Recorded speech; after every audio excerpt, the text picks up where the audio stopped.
Hello friends, कैसे हैं आप सभी का स्वागत है आपके अपने YouTube channel the burning news में। और एक बार फिर हाजिर है एक और जानकारी से भरपूर वीडियो लेकर। और आज इस वीडियो में हम आपको बताएंगे कि आखिर क्यों कोरोना मरीजों के इलाज से प्लाज्मा थेरेपी को हटा दिया गया है और क्या अब नए तरीके से कोरोना मरीजों का इलाज किया जाएगा। वो नई गाइडलाइन क्या जारी की गई है सरकार की तरफ से। तो आप इस वीडियो में आखिर तक बने रहिए और जानिए प्लाज्मा थेरेपी को हटाने की वजह और अब किस तरीके से कोरोना मरीजों का इलाज किया जाएगा। कोरोना संकट के बीच लगातार सरकारी गाइडलाइन बदल रही हैं। इस बदलाव के बीच प्लाज्मा थेरेपी को कोविड ट्रीटमेंट प्रोटोकॉल से ये कहते हुए हटा दिया गया कि ये इलाज में पूरी तरह कारगर नहीं है।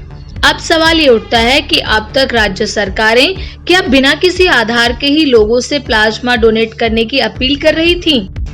इतना ही नहीं, लोगों की जान बचाने के लिए लोग प्लाज्मा डोनेट करने के लिए सामने भी आए।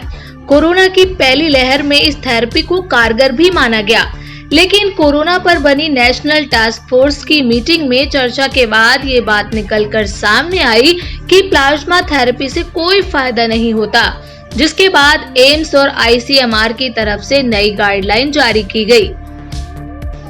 आईसीएमआर के डॉक्टर इस थेरेपी को महंगी, पैनिक क्रिएट करने के अलावा हेल्थ केयर सिस्टम पर बोझ मान रहे हैं। उनके मुताबिक हर समय इस बात का पता लगाना बेहद मुश्किल होता है कि प्लाज्मा की क्वालिटी कैसी है, प्लाज्मा की एंटीबॉडी जरूरत के मुताबिक है या नहीं, कब इस्तेमाल होती थी प्लाज्मा थेरेपी।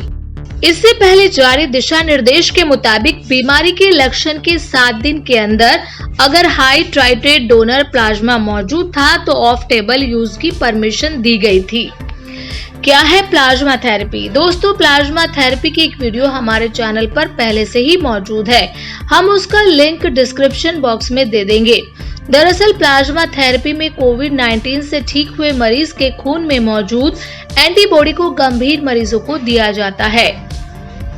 प्लाज्मा थेरेपी को निकालने का तर्क क्या है? प्लाज्मा थेरेपी को इलाज से निकालने के पीछे कुछ तर्क दिए जा रहे हैं। विशेषज्ञों के मुताबिक 11,588 मरीजों पर प्लाज्मा थेरेपी का परीक्षण किया गया, जिसके बाद ये पाया गया कि इससे मरीज की मौत और अस्पताल से डिस्चार्ज होने के अनुपात में कोई फर्क नहीं आया। ये बात जगजाहिर है कि इस थेरेपी की मदद से कई कोरोना मरीजों का सफल इलाज हुआ, कईयों की जान भी बची। आईसीएमआर ने प्लाज्मा थेरेपी को लेकर 39 कोविड सेंटर पर स्टडी की। इसमें प्राइवेट और सरकारी हॉस्पिटल शामिल किए गए। कुल 464 मरीजों पर स्टडी की गई। इनमें से करीब आधे मरीजों को प्लाज्मा थेरेपी दी गई। स्टडी में पाया गया कि प्लाज्मा थेरेपी मौत के चांस को कम नहीं करती और न ही कोविड को बढ़ने से रोकती है। जिन मरीजों को प्लाज्मा थेरेपी दी गई उनमें कोई सुधार या फिर फायदा नहीं दिखा। आईसीएमआर के मुताबिक कई स्टडी के आधार पर प्लाज्मा थेरेपी को गाइडलाइन से हटाने का फैसला लिया गया। अब सवाल ये उठता है कि क्या आप मरीजों को प्लाज्मा थेरेपी नहीं दी जाएगी?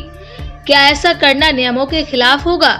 इस सवाल पर आईसीएमआर का कहना है कि रेगुलेटरी अथॉरिटी का सब्जेक्ट है।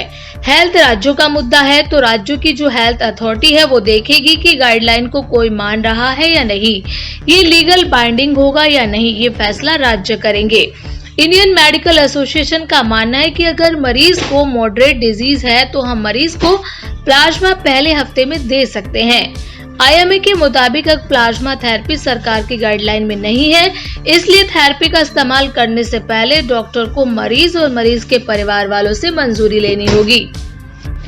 ये एक्सपेरिमेंटल है, हो सकता है इसका फायदा हो और कुछ साइड इफेक्ट भी हो सकते हैं। अगर हम कोरोना के शुरुआती इतिहास पर नजर डालें तो सरकार के फैसले पर सवाल उठने लाजमी है। एक वो वक्त था जब प्लाज्मा की डिमांड इस कदर थी कि सोशल एक्टिविस्टों से लेकर सरकार जनता से प्लाज्मा देने की अपील करती नजर आती थी। कई जगहों पर तो प्लाज्मा बैंक की शुरुआत भी हुई। इसके अलावा प्लाज्मा की बिक्री भी हुई। दिल्ली में 2 जगह प्लाज्मा बैंक बनाए गए, जिसमें से एक एलएनजेपी हॉस्पिटल में भी है। एलएनजेपी में करीब 1000 मरीजों को प्लाज्मा दिया गया और 99% केस में ये सफल भी रहा। दिल्ली सरकार के आईएलबीएस में भी प्लाज्मा बैंक है। दिल्ली में पहली बार अप्रैल 2020 में प्लाज्मा थेरेपी का इस्तेमाल किया गया, तब 4 गंभीर मरीजों पर इसका यूज किया गया और नतीजे भी बेहद उत्साहजनक रहे, जिसके बाद फिर प्लाज्मा थेरेपी का तेजी से इस्तेमाल होने लगा। पिछले साल जब दिल्ली के स्वास्थ्य मंत्री सत्येंद्र जैन कोरोना संक्रमित हुए, तब उनके इलाज में भी प्लाज्मा थेरेपी का यूज किया गया। दिल्ली की एक म्युनिसिपल कॉरपोरेशन को भी प्लाज्मा बैंक बनाने के लिए केंद्र सरकार से अप्रूवल मिला। डॉक्टरों के मुताबिक प्लाज्मा थेरेपी का पहला ट्रायल भारत में ही किया गया। वो ब्रिटिश मेडिकल जर्नल में प्रकाशित भी हुआ। फिर रिकवरी ट्रायल किया गया, जिसमें एनालाइज किया गया कि प्लाज्मा थेरेपी से फायदा नहीं होता। अर्जेंटीना समेत कुछ और जगहों पर भी स्टडी की गई। सभी जगह यही कहा गया कि इससे कोई फायदा नहीं हुआ। डॉक्टर का मानना है कि प्लाज्मा थेरेपी का मिसयूज हुआ है। जो डॉक्टर प्लाज्मा थेरेपी के सपोर्ट में हैं, उनका मानना है कि इसका मिसयूज भी काफी हुआ है। प्लाज्मा थेरेपी मॉडरेट केस में फायदेमंद है। काफी मरीजों की इससे जान बची। उन मरीजों में जिनकी किडनी खराब है, हार्ट फेलियर है, मल्टी ऑर्गन फेलियर है या पेशेंट वेंटिलेटर पर है, अगर ऐसे मरीजों को प्लाज्मा थेरेपी देते हैं तो उसमें फायदा नहीं होता। अगर ऑक्सीजन सैचुरेशन 85 और 92 के बीच है तो इसमें प्लाज्मा थेरेपी फायदा देती है। जिन मरीजों को रेमडेसिविर दवाई नहीं दी जा सकती थी, उन मरीजों को भी प्लाज्मा थेरेपी से ठीक किया गया। डॉक्टरों का कहना है कि प्लाज्मा थेरेपी से फायदा हो रहा था, लेकिन इसका मिसयूज हुआ। ऐसे में कई लोगों ने इसे बिजनेस भी बना लिया। गाइडलाइन आने के बाद ऐसी उम्मीद है कि अब इसका मिसयूज रुकेगा। तो दोस्तों, सरकार को लगता है कि अब थेरेपी से कोई फायदा नहीं हो रहा है। ऐसे में प्लाज्मा थेरेपी को हटा दिया गया। तो उम्मीद करते हैं दोस्तों, प्लाज्मा थेरेपी को हटाने की वजह आपको समझ में आ गई होगी। और आपको अगर ये वीडियो पसंद आए तो प्लीज इसे लाइक करें, शेयर करें और चैनल को भी सब्सक्राइब करें अगर आप नए हैं।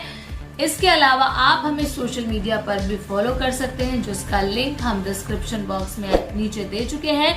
तो चलिए दोस्तों, नेक्स्ट वीडियो में आपसे फिर होगी मुलाकात। तब तक के लिए बाय बाय।